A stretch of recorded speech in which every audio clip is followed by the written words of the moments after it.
Hi friends, இப்போ நம்ம இந்த வீடியோவில் என்ன பார்க்க போகிறோன்னு கேட்டிங்கன்னா, 2 ரூபாய் நாணயம் வெளிவந்த வரலாறு எப்போ வந்தது அப்படின்னு சொல்லிட்டு முழு வரலாறை பற்றி தான் பார்க்க போகிறோம்.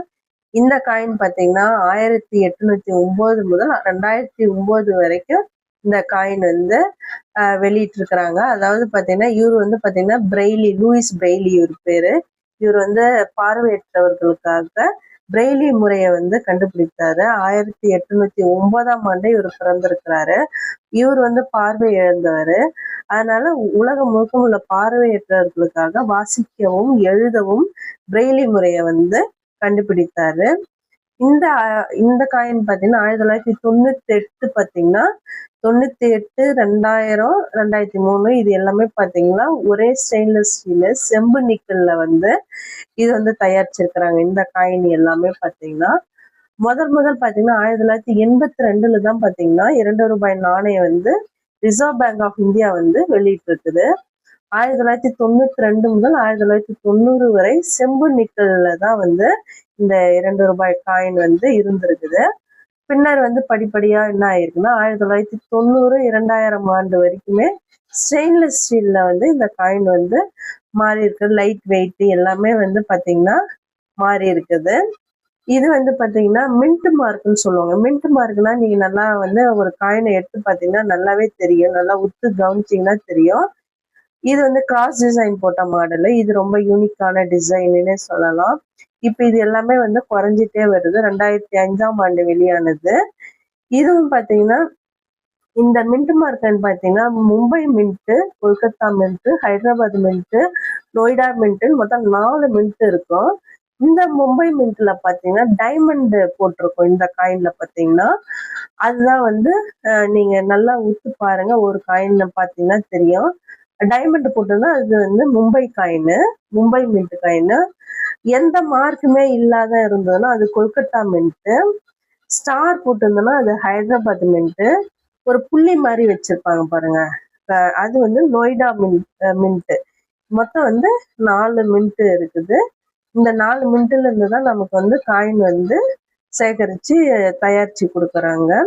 இது பார்த்தீங்கன்னா ஒவ்வொரு வருடமும் பார்த்தீங்கன்னா நமக்கு வந்து ஒவ்வொரு மாதிரியான டிசைன்ல நமக்கு வந்து காயின் வந்து வெளியாயிருக்குது. இது வந்து பார்த்தீங்கன்னா தம்பு இம்ப்ரெஷன் போட்ட மாதிரி, அதுக்கப்புறம் பார்த்தீங்கன்னா 2 கை காட்டுற மாதிரி, அது மாதிரி ஒவ்வொரு வருடமும் ஒவ்வொரு மாதிரியான டிசைனு. இப்போ பார்த்தீங்கன்னா இந்த சிம்பிள், அந்த காயின் ரூபாய்க்கான சிம்பிள் வந்து அப்படியே இல்லை. அந்த வருடம் 2011 அது இல்லை. அதுக்கப்புறம் பார்த்தீங்கன்னா 2010 வரைக்குமே இல்லை. அதுக்கப்புறம் வந்து அந்த சிம்பிள்லாம் போட்டு வந்துருக்கு. ஒவ்வொன்றும் ஒவ்வொரு மாதிரியான டிசைனு. அந்த சுற்றி பார்த்தீங்கன்னா கொடி மாதிரி வடிவமைப்பு. அதெல்லாம் எதுக்கு போட்டிருக்குன்னா விவசாயத்தை வந்து நமக்கு வந்து ஊக்குவிக்கும் வகையில அந்த மாதிரி கொடியெல்லாம் போட்ட சிம்பிள்ஸ் வந்து வெளியாச்சு. அதுக்கப்புறம் வந்து தானியங்களை வந்து நம்ம வந்து நம்ம விவசாயத்தை அதிகமா இது பண்ணணும்னு சொல்லிட்டு இந்த காயின் வந்து நமக்கு வந்து இந்த மாதிரி விவசாயத்தை அதிகமா போற்றணும்ட்டு இந்த நாணயம்லாம் வந்து வெளியிட்டிருக்கிறாங்க. இது ரொம்ப வந்து லைட் வெயிட். 2007ஆம் ஆண்டு ரொம்ப பெரிய சைஸு. அதுக்கப்புறம் பார்த்தீங்கன்னா 1998 ஒரு மாதிரி காயின். இப்போ பார்த்தீங்கன்னா 2025 75 சுதந்திர தினத்தை முன்னிட்டு இந்த காயின் ரொம்ப சின்னதாவே இப்போ இன்னும் சின்னதா கிடைச்சிட்டு இருக்குது. நமக்கு வந்து சர்க்குலேஷன்ல நல்லாவே இருக்குது. இந்த பிரெய்லி காயின் பார்த்தீங்கன்னா அவருடைய மிகப்பெரிய சாதனையை நினைவு கூர்ந்து இந்திய அரசு 2009 இந்த 2 ரூபாய் நாணயத்தை வந்து வெளியிட்டாங்க. அவருடைய 200 பிறந்த நாள், அவர் வாழ்ந்த 200 ஆண்டுகள் ஆனதுனால அந்த காயினை வந்து ரொம்ப வந்து வெளியிட்டு இருக்கிறாங்க. அதோடைய முன்புறத்துல பாத்தீங்கன்னா அசோக சின்னம் இருக்கும். அதோடைய பின்புறம் பார்த்தீங்கன்னா லூயி பிரெய்லி அவர்களுடைய படமும் அதோட பிரெய்லி டாட்ஸ் வடிவமும் வந்து அதுல காணப்படும். இது மிகவும் ஒரு யூனிக்கான காயின்னே சொல்லலாம். அது வந்து பாத்தீங்கன்னா அந்த 1809, 2009 வரைக்கும் அந்த காயின் பாத்தீங்கன்னா ஒரு ஸ்டெயின்லெஸ் ஸ்டீல் உலோகத்தால தயாரிக்கப்பட்டது. இந்த வீடியோ பிடிச்சிருந்தா லைக் பண்ணுங்க, ஷேர் பண்ணுங்க, கமெண்ட் பண்ணுங்க, சப்ஸ்கிரைப் பண்ணுங்க.